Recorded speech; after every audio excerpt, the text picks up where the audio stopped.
You are listening to the Caffeinated Thoughts Podcast. Hi, this is Shane Vander Hart. Welcome to another episode.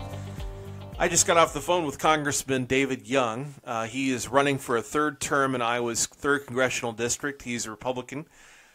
He was the only Republican member of Iowa's Congressional Delegation, both in the House and the Senate, to vote for the Omnibus bill that passed last week and was signed by President Trump. Obviously, a lot of our readers and listeners are concerned about that bill, as was I, and still am. It's definitely a huge spending increase. So he goes on the record to talk about that bill and why he voted the way he did. We also talked about the Stress Act as a bill to address farmer suicide, his view on trade and tariffs, and just what he's hearing around the district and what he hopes to accomplish in a third term. We'll plan on having him back as it gets closer to November. But anyway, before we get to that conversation, first, here's a word from our sponsors. At American Principles Project, we believe that human dignity should be at the heart of public policy. We work in all 50 states and in Washington, D.C. to promote life, religious freedom, local control over education, authentic economic progress for working Americans, and a return to constitutional principles such as federalism. Want to help American Principles Project? Visit our website today, AmericanPrinciplesProject.org. That's American Principles, P-L-E-S, project.org. Sign up for email updates. Help us out. We want to work with you. That's AmericanPrinciplesProject.org. Hi, this is Brian Myers. When I needed a better life insurance plan, I found it with Travis Risvold of Modern Woodmen of America. When I first met Travis, he wasn't like some other life insurance agents that can be pushy and try to get you to buy something. Travis just made himself available to me. That was it. He told me to let him know if and when I needed anything, and he stayed in touch. When the day came and I did need to make some changes with my life insurance, Travis met with me and walked me through several options so I could make an informed decision. Ultimately, it was the best decision for my situation. So if you need a life insurance plan that makes sense for you, call my friend Travis Risvold with Modern Woodmen. His number is 515-883-0029. That's Travis Risvold with Modern Woodmen. He can help you find the life insurance you need. Call him at 515-883-0029. And we are back. Without further ado, here's my conversation with Congressman David Young. Hey, Congressman Young, thank you so much for taking time to talk with our listeners and myself. So welcome to the Caffeinated Thoughts Podcast. Great to be with you again, Shane. Good to have you. And first of all, I wanted to ask you, are you a basketball fan? I'm a basketball fan. I love college basketball. Okay, did you do a March Madness bracket? Well, kinda. If like everybody else, that first round kind of ruined it for everybody. It's like a dumpster fire this year, isn't it? I mean, but I love underdogs, and it's neat to see Loyola where they are today. Yeah, that was a wild. The south section, the division of the bracket was just incredible, and I got 3 out of 4 Final Four picks right, except that one. I was thinking Virginia was going to make it, but yeah. A lot of people thought Virginia was going to make it, but I'm rooting for Loyola in the end here. Yeah, I know. I like underdog stories too. If you got it had the omnibus bill just pass, I have to tell you, Congressman Young, that some of my readers and friends, and I'm hearing, they're not happy about that bill. You voted in favor of it, and I just wanted to give you a chance to talk about what was it in the bill that you liked, that you felt like, I had to vote yes on this. Well, first of all, we're never going to govern like a majority and act like a majority in Congress, really, until we deal with that 60-vote rule in the Senate. Right. And so that is really what hampered us into getting the best bill that we could get, because really you're negotiating with Chuck Schumer and the Democrats over there. Okay. So people are upset about the process. I am too. But in the end, you're given a piece of legislation, and you vote on the merits of it. And when the President and the Secretary of Defense say they are in desperate need of making sure that our men and women are trained properly and given the tools that they need to defeat any enemy out there, and when we see what's happening with Russia and North Korea, Iran, Afghanistan, what's going on in the Middle East, and after having gone over to Iraq and Afghanistan last fall to visit with Iowans who are wearing our uniform, and speaking with generals, they need help. And unfortunately, the cards were dealt with, and to change this, we either have to get 60 Republicans in the Senate and govern like a true majority, or we have to at least challenge the notion that things like nominations and spending bills, appropriation bills, they have to be just majority rule over in the Senate, because those are constitutional issues. Those are issues that are in our Constitution. Right. I know I'm tired of we're just passing omnibus bill after omnibus bill. We're not actually getting a real budget passed, because it seems like we're always having this threat of a government shutdown looming over Congress, every few months. And nobody wants to shut down the government because they're afraid of the political, just the politics involved in that, and how. Well, there's the politics involved in that, and there's also the fact that when you shut down the government, it actually costs the taxpayers more money to open it and close it down. Okay. But let me say this, Shane, that in the House of Representatives, we're majority rules, and I'm on the Appropriations Committee, and we got all our appropriations bills done in subcommittee on time. Right. We got all our bills done in the full committee of the Appropriations Committee done on time. We got all the appropriations bills done on the floor of the U.S. House of Representatives on time in an open amendment process, and then we deal with the Senate. And because of the Senate's fault, that's where we ended up. But I needed to support our troops on this, and I wanted to support our President and Secretary Mattis as well. Okay. And we gave our troops a pay raise. There is funding in there for border security, not as much as probably that the President wanted, and many of us others didn't get. But the President did say that this was the way to do it. Now, he threatened a veto on this over DACA, and that was interesting. I would like to see us deal with DACA, and I would like to call the Democrats kind of on the carpet on this, especially Senator Schumer, in dealing with this, because this is a tough issue, and the President's shown some real leadership on this. It should be in the hands of the legislative body and Congress, and not in the President's hand, any President's hand. Right. What kind of a fix would you like to see for DACA, or would you like to just totally repeal it? I mean, where do you land on that issue? Yeah. So I've been pretty public about this and saying that you have to deal with DACA and border security in the same bill. You have to marry them together. There's not a lot of trust right now on the left and the right when it comes to this issue particularly. You can't just deal with DACA and then get a promise from the other side saying we'll deal with border security in the next bill. You have to do them together. So, I followed the President's lead on this, maybe not going as far as he wants to go on some aspects of it, but right now I'm for dealing with the folks who are on DACA, who were pretty much raised here, maybe not born here, but all they know is the United States of America. Right. Many of them are in our military, they're in our schools, they're in our communities, they're upright folks out there obeying the law. Now, any that are felons, they need to go wherever you're from. Whether you're DACA or not DACA. If you're here legally and you're a felon, you need to go. Some people want to go, so I would give permanent legal status. Now, some want to go as far as a path to citizenship. Now, you would have to marry that, I think, with some other things that we on the conservative side would like to see, and that is real border security. Right. And that is giving the President the tools that he needs to make sure that that is done. And there's going to be, not every place is going to be a wall, but where a wall needs to be, that's where it should be. And you got to consult with the governors on that and border security. When I say the governors of those states that are down there on the border. Right. But in some places, you just need unmanned aerial vehicles. You need more fencing. You need Coast Guard down by San Diego, that kind of thing.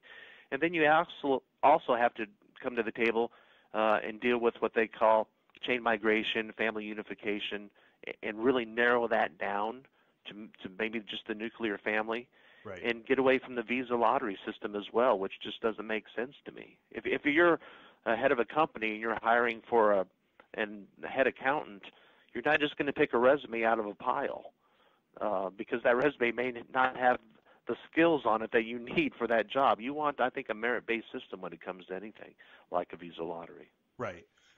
Kind of back to the omnibus bill. I wanted to ask, first of all, should Speaker Ryan giving you guys more time? I mean, one thing I was frustrated by is like he's giving you guys hours to read a 23,000 page document. Nobody can do that in the amount of time that you were given. And in my mind, it lacked transparency. I would have liked more time, but I will tell you this: for members of the House, we had seen the supermajority of this bill already because the basis of it was what we did in the House. That was kind of the blueprint of it all. And then there were some rioters put in there and some other provisions as well that I saw. And I would like more time, of course. Transparency is very, very important. But the bill is pretty much cooked by what we passed in the House through our appropriations process. And in the Senate, they barely even touched an appropriations bill, which was pathetic.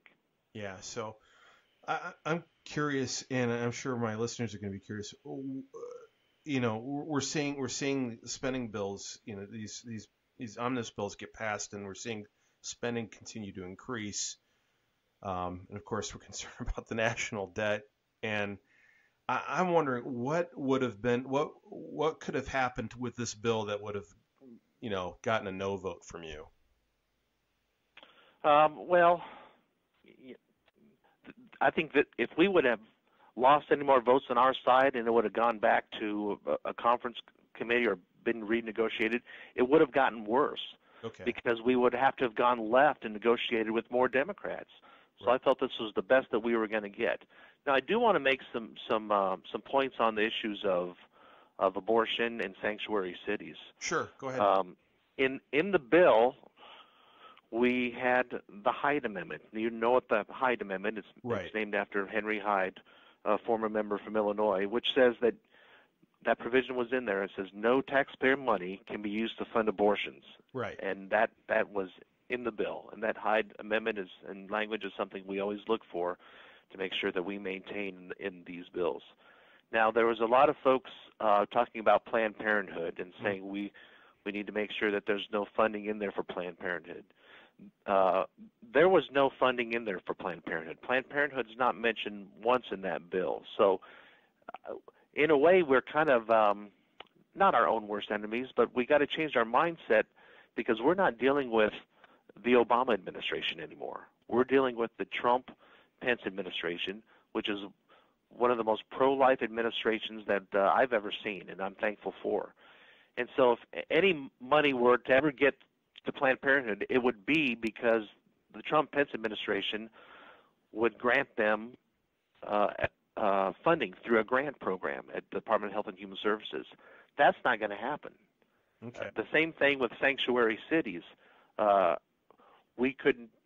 There's no earmarking in there for sanctuary cities, but there's no funding in there for them as well. And so, Jeff Sessions, the head of the Department of Justice, our Attorney General, it's hard to believe that he's going to allow any funding to go to sanctuary cities. And so, we need to make sure that the administration, of course, doesn't do that, and they've really shown their commitment to life and to not funding municipalities that are not following immigration laws.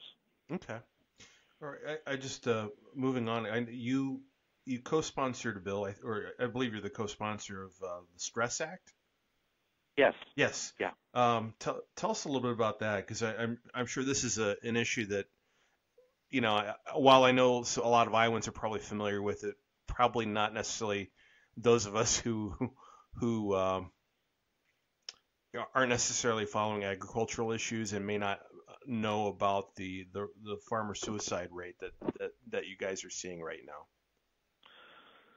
Well, we talk about the issues of mental health that we hear more and more about, and I hear more and more about them in urban areas, rural areas. You probably have too, and I don't know if more and more people are having issues, emotional and mental health issues, or if more people are just comfortable talking about it. But I do know that the Center for Disease Control did a study on occupations where suicides are the highest, and it's in agriculture. And that shocked me.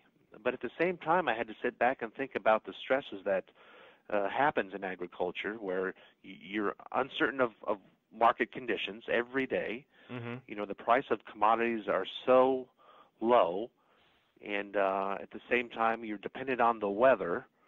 And we wanted to make sure that there were some resources out there, and this comes in the Stress Act, to make sure that farmers, producers, folks in rural Iowa had some kind of resources to make sure that if they're having an issue, that they can go to someone and talk to somebody. It kind of is reminiscent of the Veterans Crisis Line. Make sure that Veterans Crisis Line is working, and that every time a veteran or their family member calls that phone number, somebody answers and helps them with those emotional war wounds that they may still have. Mm-hmm. Well, we have some issues going on in agriculture where the agriculture community is under some heavy stress just to make ends meet. And many times they don't make ends meet because agriculture income is down 4 years in a row. Right. Now we're dealing with talking about tariffs on aluminum and steel, and how that could bring about a trade war, and who's retaliated against first. Shane, that's agriculture. Right. You had some so you expressed concern to President Trump about his tariff proposal. How do you think he should approach trade?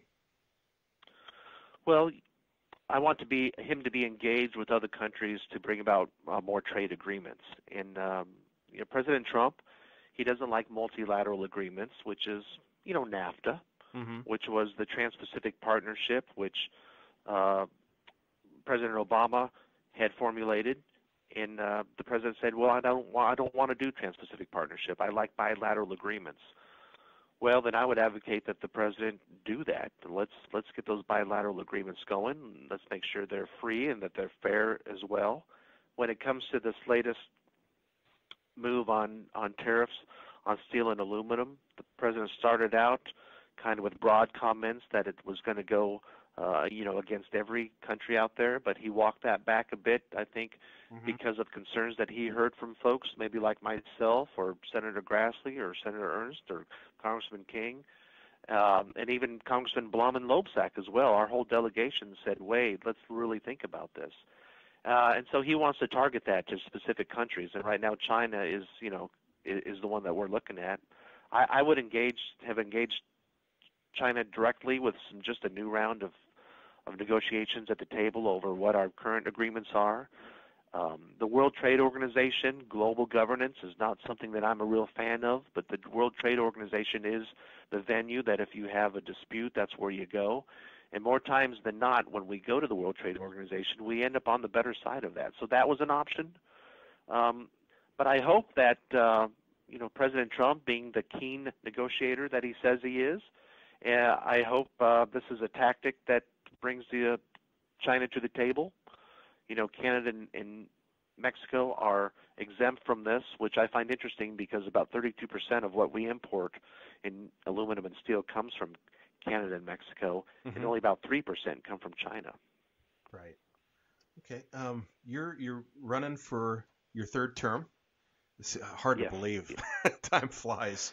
It certainly does, Shane. So do the gray hairs. Yeah. I could definitely amen to that. I could look in the mirror and testify. What are you, when you're coming back home talking to constituents and potential voters? What are you hearing from Iowans? Well, I'm hearing, when you're in the agriculture, rural parts of the district, there is concern right now about the economy, particularly with the trade issue and any potential retaliation there. There's some concern that the administration is not as serious as they said they were before on preserving renewable fuels, and we speak specifically of the renewable fuel standard. But they like the direction where the country is going in terms of the tax relief that has been implemented. Mm-hmm. People are seeing more money in their paychecks. And, many folks have been working paycheck to paycheck or 2 or 3 jobs, and this has given them relief, and they're not just crumbs like Nancy Pelosi says they are. Right. Her definition of crumbs and mine are completely 2 different things. Right. This is allowing people to have that it's a mortgage payment for many. It's a family vacation. It's help with student loans, a car payment, those kind of things. We doubled the child tax credit, doubled the standard deduction, make sure retirement savings tools are beneficial to them and working to their advantage. And also for small businesses and larger employers, reducing the tax rate there makes us more competitive on the corporate side where companies are staying here. We've heard all about the bonuses that many companies are giving, the reinvestments, raising of the wages. And for our smaller businesses, the backbone of our employment out there, they are benefiting tremendously from this and very excited about this tax relief. But people are still talking everywhere about health care. That is still an issue that's out there that I think needs addressed. We need to bring markets back, give states more autonomy and flexibility in what they're dealing with, because Iowa's not like New York. We're all different in the way we deliver health care and want to do it. And I hear a lot more about respect for the president's challenging to the world about leading through strength, peace through strength. And look what's happening right now. Who would have thought that the head of North Korea would be buckling right now and saying, hey, I want to sit down at the table? So speaking of President Trump, I know Democrats' strategy overall seems to be we're going to hang Trump around the next Republican, congressman and Republican candidates like an albatross. Do you think that's going to happen in the 3rd district? I think Iowans are a lot smarter than those prognosticator and pundits and pollsters and campaign gurus think they are. We're smart. We know that Steve King, Rod Blum, and David Young are not Donald Trump. We all stand on our own merits. But I'm going to run on some of the things that we partnered with the president when it comes to making, rolling back rules and regulations, getting the economy going, the tax relief, those kind of things. And when I have my differences with the president, I've said so. One is the trade issue. And, people know that my boss is not the president. My boss is not Speaker Ryan. Right. My bosses are the people of the 3rd District, and that's who I answer to. Good deal. Yeah, you don't have to answer to, respond to every tweet that Donald, gosh, he'd be so busy if you had to comment on every tweet he makes. We'd all be busy. Yeah. And I appreciate his use of Twitter in the sense that to bypass the mainstream media, to get out good news that is happening out there that's not being reported. Sometimes, I flinch. Wish he wouldn't tweet outside the lines so much, and I wish he was a little more Iowan than New Yorker. But that's who he is, and that's who the people elected. And choices are given, and they supported President Trump. And so, but Congress is we're working on issues. We try not to be distracted from all the noise out there that the media brings up, and just focus on the work at hand and leading, and trying to make a better life for the people of the 3rd District. And sometimes that means not new rules or new laws, but getting out of the way, and just letting this economy flourish and letting liberty ride freely. Right. Well, I want to respect your time and let you go. We'll have to have you back on when it gets a little bit closer in November. But thank you so much for spending time with us, and have a happy Easter. It's a pleasure. It was good to see you at church recently, and I hope to see you there again soon. And happy Easter to everybody. He is risen. He is risen indeed. Thank you so much. You bet. Thank you, Shane. Take care. Bye-bye. Bye-bye. Well, that concludes this episode of the Caffeinated Thoughts Podcast. Thank you so much for listening. If you happen to be listening to this podcast somewhere other than on our website, please be sure to check out caffeinatedthoughts.com. Again, that's caffeinatedthoughts.com. Or you can just Google Caffeinated Thoughts and we'll show up at the top of your search screen. Also, be sure to like us on Facebook, follow us on Twitter, sign up for our email updates. That way you don't miss a single blog post or podcast episode. Until next time, my friends, this is Shane Vander Hart.